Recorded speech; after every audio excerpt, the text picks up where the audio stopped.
Fala galerinha do xadrez, tudo beleza? Pessoal, estamos vendo aqui o torneio mundial do ano de 2013. O então campeão mundial Viswanathan Anand, a lenda indiana, lenda viva indiana, joga ainda e diga-se de passagem, joga muito, contra o Magnus Carlsen, que venceu o torneio de candidatos de 2013 e ganhou o direito de desafiar então o Anand pelo título mundial. Nós vimos que o match começou empatado. As 5 primeiras rodadas foram empatadas. Na sexta rodada a gente teve uma vitória do Magnus Carlsen de brancas, foi a primeira então vitória que eu mostrei essa partida aqui no canal. E agora nós vamos olhar então a sétima rodada. O Anand está jogando aqui de brancas contra o Magnus Carlsen. E o Anand abre aqui com E4, peão do rei. Temos E5 aqui pelo Magnus Carlsen. Cavalo em F3, cavalo C6 e agora bispo B5. Temos aqui a Ruy Lopes, essa abertura chamada Ruy Lopes aqui pelo Anand. A partida segue com cavalo F6, a defesa Berlim, jogada aqui pelo Magnus Carlsen em 2013, muito antes de saber que viria a ser a escolha dos melhores computadores do mundo, como Alpha Zero e Lila Zero. A Lila Zero hoje em dia é melhor do que o Stockfish também. O Stockfish também costumava jogar a Berlim. Mas principalmente esses algoritmos de inteligência artificial gostam muito da defesa Berlim. E vamos ver então como é que continua aqui. O Anand vai para essa linha de D3. Aqui também, hoje em dia, é muito comum dar roque nessa posição e deixar capturar aqui em E4. Depois de cavalo toma em E4, D4 para abrir aqui a coluna E, né? Aproveitar um desenvolvimento mais acelerado das brancas. E aqui costuma-se jogar cavalo D6 atacando o bispo. Opa, atacando o bispo aqui em B5. E depois de bispo toma C6, D toma C6, D toma E5. O cavalo está atacado, vai sair. Vai haver aí uma troca de damas. Em geral com cavalo F5, dama toma D8, rei toma D8. E não tem problema, né? As pretas perdem aí o direito de dar roque. Mas é uma abertura muito jogada hoje em dia. As pretas não tem problema de ter perdido o roque sem as damas aí no tabuleiro. E são partidas aí, tudo pode acontecer nesse tipo de partida aqui, tá? Tem chances aí para os dois lados. Em geral se continua com cavalo C3, rei E8, esse rei sai aí da coluna D, H3 e H5 e o jogo vai embora, tá? Mas não foi dessa maneira que seguiu a partida, né? O Anand aqui não deu roque e preferiu jogar primeiro aqui com D3. A partida segue com bispo C5 e agora C3. Roque, roque, torre E8 aqui pelo Carlsen, colocando mais uma proteção no peão de E5. A partida segue com torre E1 e agora A6, expulsando aí o bispo. Bispo A4, B5 e aqui bispo B3 pelo Anand. A partida segue com D6, além de colocar uma proteção em E, também pode trazer o bispo. Bispo G5 aqui pelo Anand e agora bispo E6 aqui pelo Magnus Carlsen. Tudo que um jogador de pretas tem que fazer quando joga contra uma Ruy Lopes, né? Então esse bispo aqui de B3 é um bispo muito forte nessa diagonal, então tem que dar um jeito de tirar esse bispo daí, ou jogando com cavalo em A5, ou então fazendo o que o Magnus Carlsen fez agora, bispo E6. E a outra coisa é não deixar as brancas jogarem D4. E por enquanto o Magnus Carlsen está sendo bem sucedido em evitar as duas coisas. Tanto esse bispo forte da Ruy Lopes em B3, quanto o par de peões que seria muito forte na Ruy Lopes em E4 e D4. A partida segue agora com cavalo de B em D2. H6 pelo Magnus Carlsen. Bispo H4. Bispo toma B3. E aqui pode tomar de cavalo, pode tomar de peão. O Anand preferiu capturar aí de peão com a toma em B3. Dessa forma, mais espaço aqui para a torre dele poder jogar. Aí agora, um lance teórico ainda. A Ruy Lopes, teoria da Ruy Lopes vai embora, né? Em algumas linhas passa do lance 20, 25, né? Então a gente ainda tá aqui no campo da teoria. Cavalo B8, uma manobra típica dessa variante aí de Ruy Lopes, jogado pelo Magnus Carlsen.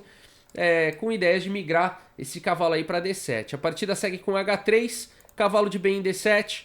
E agora o Anand vai para essa ideia com cavalo aqui em H2, prometendo alguma expansão aí na ala do rei, ou aproveitar aqui a cravada do cavalo, jogando aqui um cavalo aqui em G4. Dama E7, foi jogada aqui pelo Magnus Carlsen. E agora, na verdade, cavalo de D aqui em F1 pelo Anand.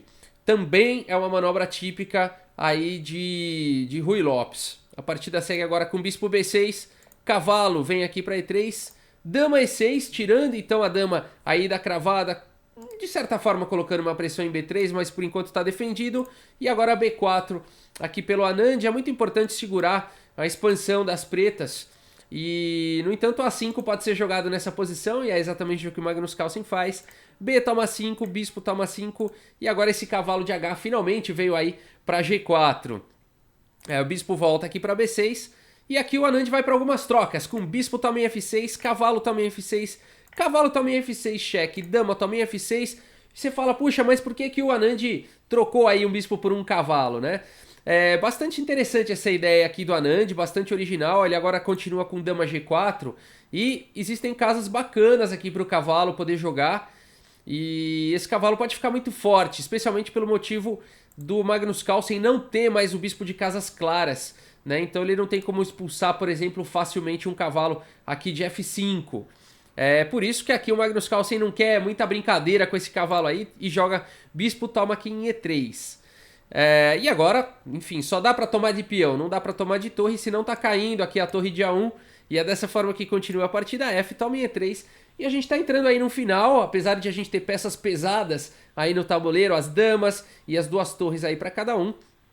A gente tem um final bastante equilibrado aqui na posição, né? Igualdade material e tudo mais.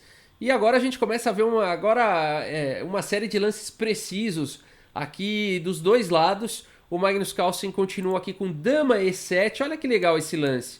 Né? Aparentemente ele não está fazendo nada, mas ele já está tirando a dama aqui da coluna F, continua de olho aqui em F7.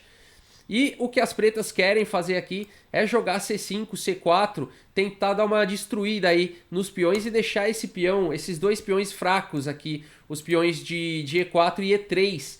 Né? Então o Magnus Carlsen quer fazer isso, vamos ver como é que continua aí a partida. Torre F1, C5, agora rei H2, C4. O Magnus Carlsen conseguiu rapidamente fazer essa manobra de C5 e C4, e aqui está ameaçando o peão e força o avanço agora para D4, o que enfraquece bastante esse carinha aqui de E4 que vai virar um alvo.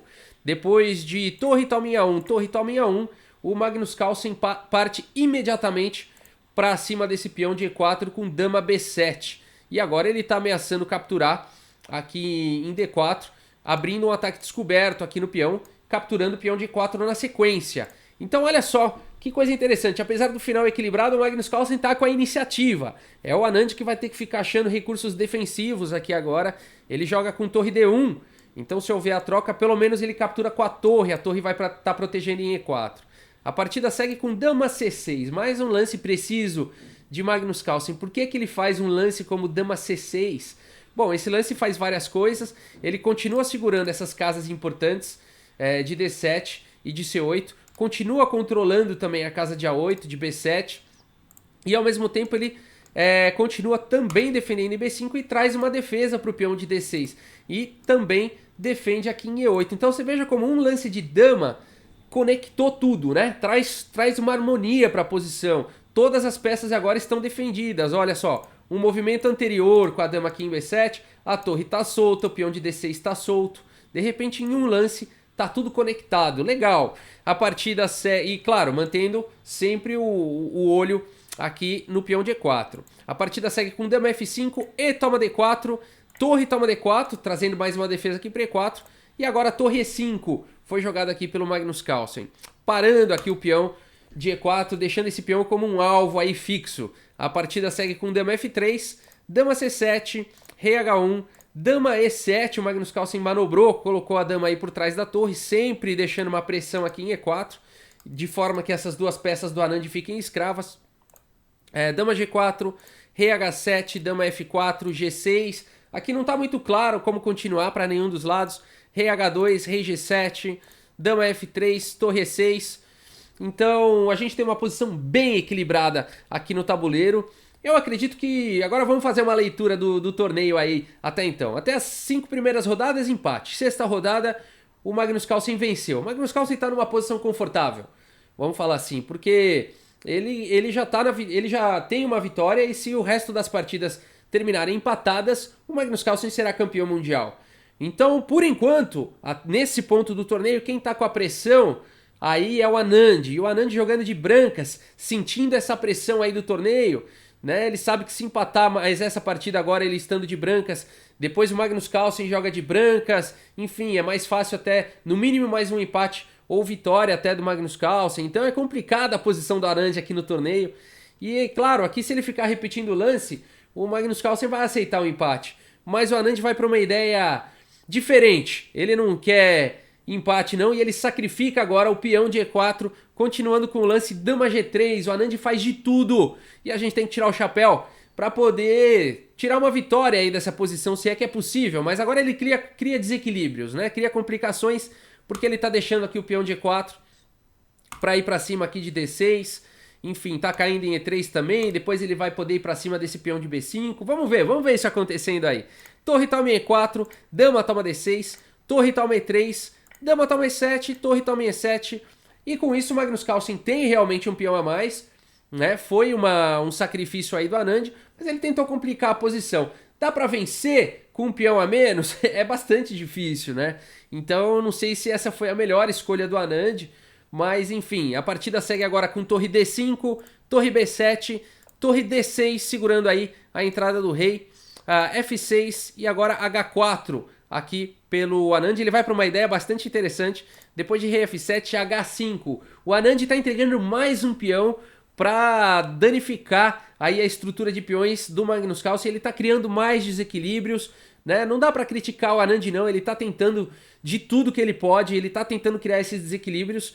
E o Magnus Carlsen vai e captura então esse peão, fica com 2 peões a mais, G toma em H5 e agora continua, torre D5, colocando pressão aqui em H5, rei G6 defendendo, rei G3, torre aqui em B6, torre C5, F5 aqui pelo Magnus Carlsen, rei H4, torre E6, um final bem complexo, um final bem difícil, torre toma aqui em B5, torre E4, cheque, o Anand já recuperou um peão dos dois que ele estava com a menos.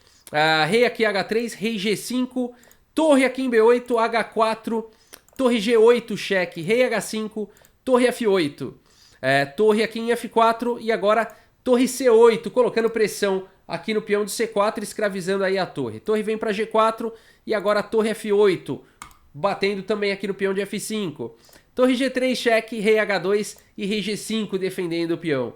Torre G8 com cheque, rei F4 e agora torre C8, colocando pressão no peão. Que final, hein, gente? Que precisão dos dois lados. O Anand tá com um peão a menos, mas ele tá com uma posição boa. Se o Anand conseguir capturar aqui o peão de C e ficar com 2 peões passados e conectados, ele pode ter realmente uma chance de vitória nessa partida. A partida segue agora com rei E3. Torre toma aqui em C4. Que final, meus amigos. F4 jogado aqui pelo Magnus Carlsen. Torre A4. O Anand libera o caminho aí para os peões passados poderem subir. E o Magnus Carlsen agora faz uma jogada muito forte com o lance aqui H3, o único lance que vence. Faz aí o lance, acabei dando spoiler, né? Mas vamos lá, vamos seguindo aí. O único lance que vence para as pretas, tá? O lance aí H3, porque realmente agora, enfim, ameaça imediatamente capturar aqui em G2. E também, depois de G toma aqui em H3, torre G6, agora o rei tá cortado da posição e o peão aqui do Magnus Carlsen tá livre para poder descer, né? A partida segue agora com C4, o Anand também tenta avançar com o seu peão passado, mas depois de F3 o tabuleiro começa a tremer, toda vez que um peão passado avança o tabuleiro treme, e agora depois de torre A3 cheque aqui pelo Anand, rei E2, B4, o Anand também chacoalha aí o tabuleiro com seus peões passados, F2 aqui pelo Magnus Carlsen, torre aqui em A2 cheque, rei F3, torre A3 cheque, rei F4 e depois de torre A8, colocando uma cilada aqui pro Magnus Carlsen. Afinal de contas agora, se por acaso o Magnus Carlsen promover aqui para dama, o Anand vence a partida depois de torre F8, dando cheque e capturando aqui dama na sequência e ficando com um final vencedor. Só que o Magnus Carlsen não promove o peão, ele simplesmente faz o lance torre G1 e nessa posição então o Anand abandona aí a partida, um final incrível, o Anand com 2 peões a menos, de repente o Magnus Carlsen sacrifica 3 peões e fica ele com um peão a menos, mas numa vantagem vencedora. Que final, meus amigos, que final, parece que quem sacrifica mais acabou tendo a vantagem, né? Mas é que aqui, claro, sacrificou para ter esse peão passado monstro, e não tem mais como segurar, não tem mais como segurar. Mais uma vitória de Magnus Carlsen, a situação apertou para o campeão mundial Anand aqui em 2013. A segunda rodada seguida com uma derrota, perdeu na quinta e na sexta rodadas. E agora então 2 pontos aí pro Anand. E agora complica tudo aí pro match, né? A gente sabe aí o match tem num máximo aí de 12 rodadas. E das 7 rodadas aí, eu me perdi um pouco aqui nas rodadas. Deixa eu só ver uma coisa para falar corretinho. Essa é a sexta rodada, tá bom, gente? Então o Magnus Carlsen ganhou a quinta e a sexta rodadas. E aí agora a gente tem aí mais 6 pela frente. 7, 8, 9, 10, 11, 12, mais 6. Hoje eu não tô muito bom de conta. Tem mais 6 rodadas aí pela frente, das 7 até a número 12. E tudo pode acontecer, né, pessoal? Agora, não é muito fácil aqui pro indiano a situação em que ele se encontra. Rafael, o que aconteceu? Esse final parecia tão empatado, parecia tão equilibrado. Onde que foi o momento crítico aí da história? Vamos lá. Aqui, gente, ó. Um pouquinho antes. Quando o Magnus Carlsen jogou o lance F4, ele tá com maldade no coração. No bom sentido, né? Ele tá jogando muito bem aqui, realmente. Ele tá ameaçando essa sequência que ele seguiu com H3, torre G6 e o peão que já vai ter sido desviado aqui de G2, liberando o caminho para a coluna F. O peão da coluna F vai descer. Foi o que aconteceu na partida, né? Então fica fácil da gente entender depois de ver o que aconteceu. O que o Anand tinha que fazer aqui, pelo amor de Deus? Tinha que subir o peão já, imediatamente, com o lance B4. Esse é o único lance que permite aí às brancas um equilíbrio na posição e tentar levar aí uma partida dessa para um empate. Existe. Se o Magnus Carlsen seguisse com a mesma ideia aqui de H3, G toma H3 e torre G6, aqui o Anand poderia continuar com torre C7 e depois de F3, torre E7, rei F4, torre F7, rei E3 e aí B5. A diferença de como continua na partida é que aqui o Anand já tem um peão na quinta, horizontal, ao passo que na continuação normal da partida esses peões foram muito devagares. E aqui então não criaram contra-jogo, né? Aqui depois de F2, por exemplo, torre E7, cheque, rei D2, torre D7, cheque. Bom, se tomar aqui em C3 vai cair o... Se tomar aqui em C3 vai cair o peão aqui de F. Não tem como defender, o rei não chega para defender e a torre não guarda. Então aqui rei E1, por exemplo, torre E7, cheque, rei F1, C4. Olha a diferença dessa continuação, né? O Anand teria 2 peões passados e conectados aí, oferecendo bastante perigo. O Carlsen poderia continuar com torre G2, rei H1, torre G1, rei H2, H5, por exemplo. Mas os peões do Anand fariam toda a diferença.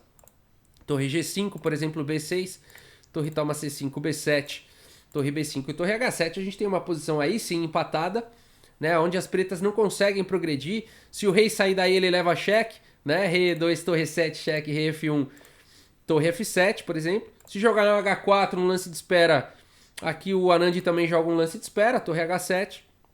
Torre B3, por exemplo, torre D7, só ficar mantendo aí a torre. Se o rei tentar sair de novo, rei E1 toma a torre E7, com cheque, rei F1, torre F7, e assim segue, né? Assim a gente tem uma situação forçada de equilíbrio, forçada de empate, né? Então olha só como aqui o lance B4 seria o único que poderia levar ao empate. E torre A4, que foi o lance jogado, é vitória forçada mesmo das negras.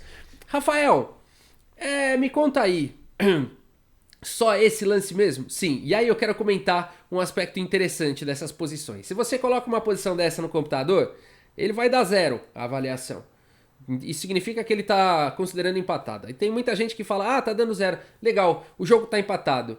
Gente, o jogo está longe de estar empatado, porque uma coisa interessante acontece nessa posição.